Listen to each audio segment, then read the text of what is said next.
ওয়ালা তুকসিরি যিকা ফাইন্না কাসরাতাজ যিকা তুমিতুল কলব। কয় বেশি হাসবা না, বেশি হাসার কারণে কি হয়? বেশি হাসার কারণে কলব মরে যায়, নামাজের মজা নষ্ট হয়ে যায়, রোজার মজা নষ্ট হয়ে যায়, ইবাদতের মজা নষ্ট হয়ে যায়। সব মুখ অন্ধকার করে পড়েছে, বাদ দিয়ে দেবো?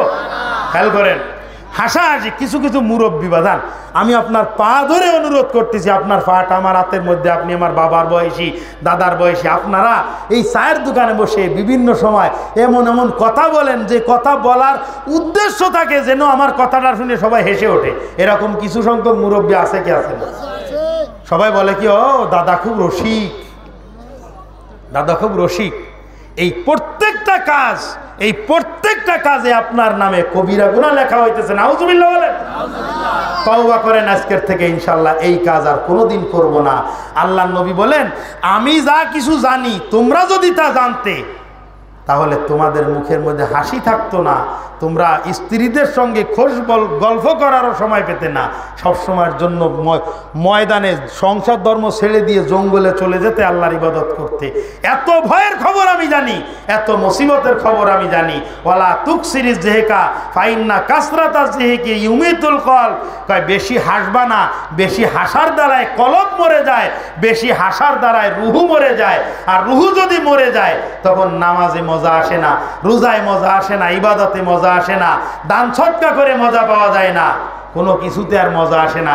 আল্লাহ আল্লাহর নামের, আল্লাহ এবং আল্লাহ রসুলের নাম গাম শুনতে ভালো লাগে না, ওয়াজ নসিহত ভালো লাগে না। ওই কলব মরে যাওয়ার কারণে, রুহু মরে যাওয়ার কারণে বেশি হাসা যাবে না, বেশি হাসা যাবে না। হাসা যাবে না তার মানে আল্লাহ নবী হাসতেন না?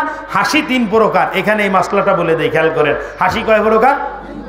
আরে প্রশ্ন তো আউট হয়ে গেছে, তাও বলতেছে না কেন? কয় প্রকার? 3 প্রকার। প্রশ্ন উত্তর এখানে না। 1 নম্বর হাসি হলো সুন্নাত, 2 নম্বর হাসি হলো জায়েজ, আর 3 নম্বর হাসি হলো হারাম। হারাম হাসি দেখানোর জন্য, আমি নকল করার জন্য বলতেছি, এই জন্য আল্লাহ মাফ করুক, গুনাহ হবে না। এই যে হাসে না আওয়াজ করে জোরে, এই হাসিটা হলো হারাম হাসি। এই হাসি আজকের থেকে আর কোনোদিন হাসবো না। রাজি আছি না ইনশাআল্লাহ? আর 2 নম্বর হাসি হলো জায়েজ। দেখতেছেন? আরে ভাই, ওয়াজ দেখতেও হয় মাঝে মাঝে, খালি শুনলে হয় না। এটা হলো জায়েজ হাসি। এই হাসিতে সওয়াবও নাই, গুনাহও নাই। আর 1 প্রকার হাসি আমার নবী রাহমাতুল্লিল আলামিন সাল্লাল্লাহু আলাইহি সাল্লাম সব সময় এই হাসিটা হাসতেন। এটা হাসি না? কথা কয় না। এটারে কি হাসি বলে? মিষ্টি হাসি। এই হাসিটা হলো সুন্নাত। যতবার আপনি এইরকম ভাবে হাসবেন ততবার আপনার আমলনামার মধ্যে সওয়াব লেখা হবে। সুবহানাল্লাহ। এই জন্য এই হাসির মধ্যেও সুন্নাত আছে। আরে মুসলমান যা করবে সেটা সওয়াবের হবে, শুধুমাত্র আল্লাহর হুকুম নবীর তরিকা থাকতে হবে, আর কিচ্ছু না। আপনি বাথরুমে যাবেন, আল্লাহর হুকুম নবীর তরিকা অনুযায়ী যান, ওতেও সব। আপনি ব্যবসা করেন তাও ইবাদত, আপনি বিবাহ শাদী করেন তাও ইবাদত, আপনি যা কিছু করবেন তাও ইবাদত, শুধুমাত্র আল্লাহর হুকুম নবীর তরিকা অনুযায়ী হইতে হবে। যেই জিনিসের মধ্যে আল্লাহর হুকুম নবীর তরিকা থাকে ওইটা দুনিয়ার কাজ হইলেও আখিরাতের কাজে পরিণত হয়ে যায়। আর যেই কাজের মধ্যে আল্লাহর হুকুম নবীর তরিকা থাকে না, ওইটা যদি আখিরাতের কাজও হয় তবুও দুনিয়ার কাজ হয়ে যায়। কথা বলেন ঠিক কি ঠিক না? মাগরিবের নামাজ কয় রাকাত পড়েছেন? 3 রাকাত। ইশার নামাজ? কথা কয় না। যারা চুপ করে আছে কয় হুজুর আমি তো পড়িনি এজন্য বলতে পারতেছি না। কি তাই নাকি? ইশা কয় রাকাত? 4 রাকাত। এখন আপনি আর আমি এখানে বসে পরামর্শ করলাম, ভাই আসরও 4 রাকাত, ইশাও 4 রাকাত, তাহলে মাঝখানে মাগরিব 3 রাকাত কেন? ওইটাও 4 রাকাত বানাই দেই। এভাবে যদি পড়ি নামাজে সওয়াব হবে?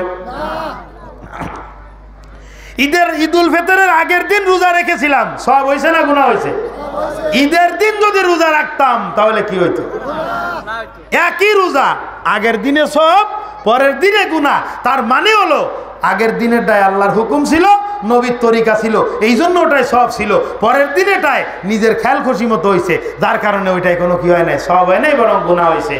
ও দুনিয়ার মুসলমান, 5টা কথা বলেছি বাজান, ভালো করে লক্ষ্য করেন। 1 নজরে 5টা কথা আবার বলে দেই।